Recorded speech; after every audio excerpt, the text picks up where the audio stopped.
What is going on, everybody? It is your boy Nothing But Skills, and today's video is going to be talking about 10 tips to help improve your gameplay in Blackout and hopefully take you to that next level of winning, because everything is about winning in Blackout, right? Everybody wants to win, everybody wants to get those wins, and that's what Blackout's about. So hopefully after you guys watch this video, you take away at least 1 to 2, if not all 10 tips. Before we get into this video, guys, remember, if you guys are new to my channel, first time watching the video, hit that subscribe button. If you found this video useful after you guys watch it, smash a thumbs up. And as always, if you have any questions after watching this video, use the comment section down below. So let's jump right into it and talk about our first tip. So the first tip is how to drop all your attachments really fast. This is something a lot of players still don't know. If you go over the weapon itself and you hold square, it will drop all the weapon attachments right in front of you. So then you can pick up the gun that you really want and pick up the attachments that quick.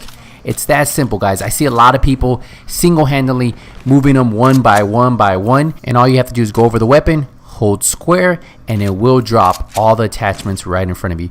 And this can be the difference between you picking up all these attachments really quick or dropping them one by one, getting shot in the back. So this is the fastest way for you to get right back into battle. The second tip is going to be healing and repairing your armor. This is something a lot of people don't know, but you can repair your armor and heal up at the same time. I just popped the trauma kit and I was repairing my armor. This can save you a lot of time. So you don't have to repair your armor by itself. You don't have to pop your trauma kit. This also works with healing up and then popping a perk. So it works the same way if you're repairing your armor system or if you're popping a perk and using a heal. They both work simultaneously, and that can actually help improve your time. You can do this all while you're running. You don't have to be standing still like you saw here. You can be running like the previous clip. The next tip is going to talk about trauma kits. Trauma kits are a great way for you guys to win those 1v1 battles. If you find a trauma kit early on in the game, even if you have 150 health, I'd recommend popping it, because this could be really the big difference between you guys winning those fights and losing those fights.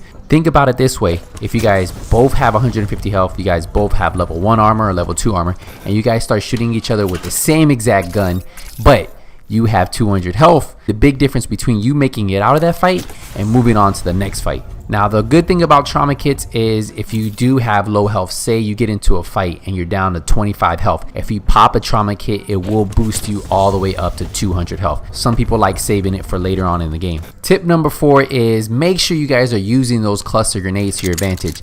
Cluster grenades can destroy armored vehicles if you stick the cluster grenade to the armored vehicle. A lot of people don't know this, but you're going to see 2 clips of me using the cluster grenades to destroy the vehicle. The first clip, I destroyed the vehicle, killed the guy inside of it. The second clip, I was able to destroy the vehicle. The guy got out, but he still took some damage, and that is how I'm able to actually survive this battle right here and get the kill.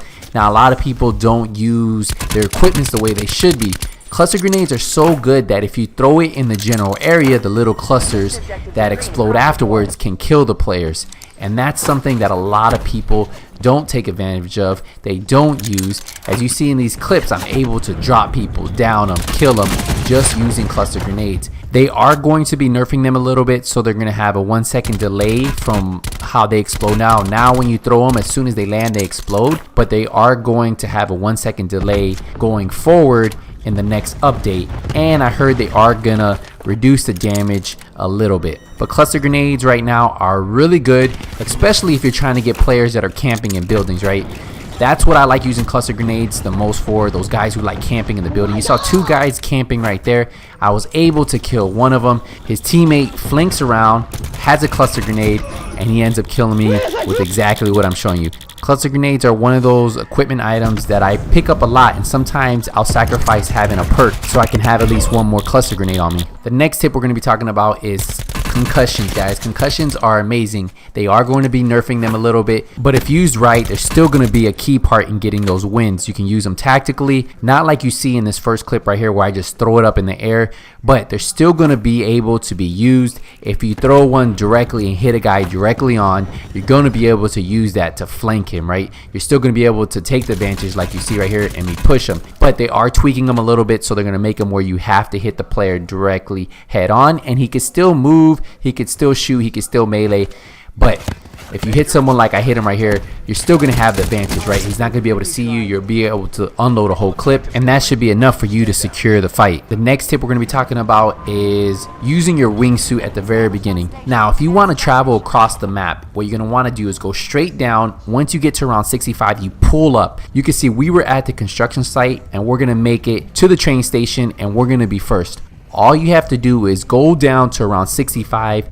Once your arms touch your sides, you pull up, and you pretty much can fly across the map. I've been able to fly from one end of the map all the way to the other end of the map. And remember, if you can get to a location before someone else, whether it's across the map or it's one of the maps right in front of you, that can be the difference between you getting a weapon before they have a chance of getting a weapon and you coming out of that fight. Because a lot of time you die within the first minute of every match, and a lot of it's because you don't have a weapon. I wasn't even able to get a weapon here, but I got a rocket launcher and I was able to kill this guy. We're going to show you another clip where we're going to be dropping in on firing range, and on this one we are going to actually wait till we're right above a ray.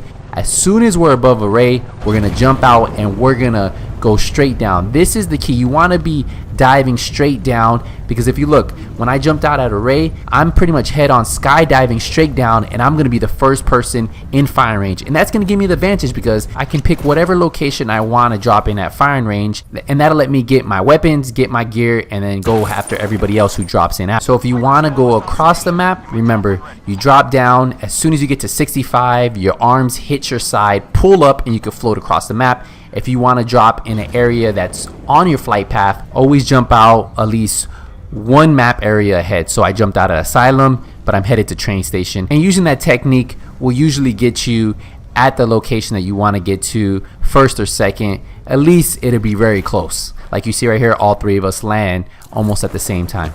The next tip is going to be talking about don't panic like I see a lot of you guys if you get caught in the circle. Remember, it doesn't do a lot of damage until the final circle. That's when it takes its most damage. So be patient. Don't spam your heals. Use your first aid. Those are going to give you 25 health. And then your med kits will give you 50. You never want to use a med kit if you're above 100 health. And you're never going to want to use the first aid if you're above 125 health. Now, sometimes you do have to be careful because there are a lot of people who are late in the circle, and they could just be waiting for you to shoot you when you are running. But what I always recommend, guys, is be patient, take your time, and just make sure you space out your heals and you have enough heals once the storm is coming in. If you're gonna get caught in the storm, make sure you're looting up. There's a reason why I was so late in this storm. I was looting up. That was the big issue with me getting caught in the storm. Now, one thing I do suggest is if you are familiar with the map, always head towards where you think there might be vehicles. On this path, I knew that there's always vehicles at the farm, and sure enough, there was a truck just waiting there for me. And that's going to be my fastest way to get out of this storm. A vehicle is going to help you get out of the storm and then conserve those med kits, conserve those first aids. But remember, now that I'm in a vehicle, people can hear the vehicle and they know where I'm coming from. So never stop once you get out of the collapse damage. You want to keep going forward, get to an area where you think you're clear. Remember, when you're in these vehicles, you can look 360. In this clip, I drive past the collapse damage. I head to an area where I can look around a little bit. Once I look around and think I'm safe, I heal up and then I keep moving. The next tip we're going to be talking about is you should always be looking for one close range weapon. So that's going to be a SMG, shotgun, and then one medium to long range weapon, which is going to be an ABR, a sniper rifle. Pretty much the medium to long range weapons you're going to want to have. And this is because you're going to be able to combat guys across the map. And the reason why I do like using the ABR versus a sniper rifle is because you can put a silencer on it and it's really accurate, and usually 2 to 3 bursts will drop a player, and having that silencer, people don't know where you're coming from. And another great thing is you can add a 4x scope on it, a sniper scope on it, and then just hit people across the map. This gives you the ability to get those kills without letting other players know where you're at.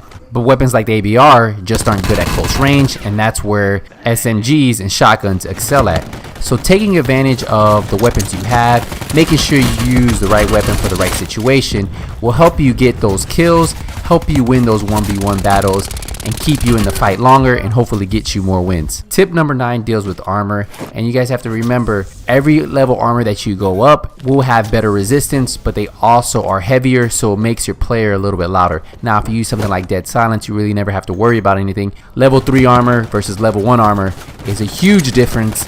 I feel that level 2 armor isn't that big of a difference, but you do get that headshot protection when you are using level 3 armor. And in this clip you can see how level 3 armor did save my life. Tip number 10 is going to be a strategy that I believe most of you guys should start to use if you guys are having issues getting into the top 5. That is, make sure you guys hug the circle. So fight between the blue and the white, and never move towards the white circle until you get within like those 30 seconds, because being a little bit more safe, staying back a little bit, you can get a lot of kills when players are being a little bit more aggressive.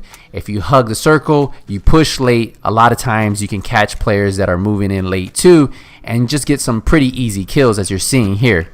So that is one of my top strategies when I want to go a little bit try hard and I'm not really worried about getting lots of high kill games, is I'll play a little bit more safe. I'll push the circle late, I'll stay between the blue and white circle and just catch everybody who is coming in behind me, who is coming in through the collapse damage, and a lot of times you can get a lot of free kills. Now this isn't going to guarantee that you guys get the win, right? Because getting the win is a whole different story.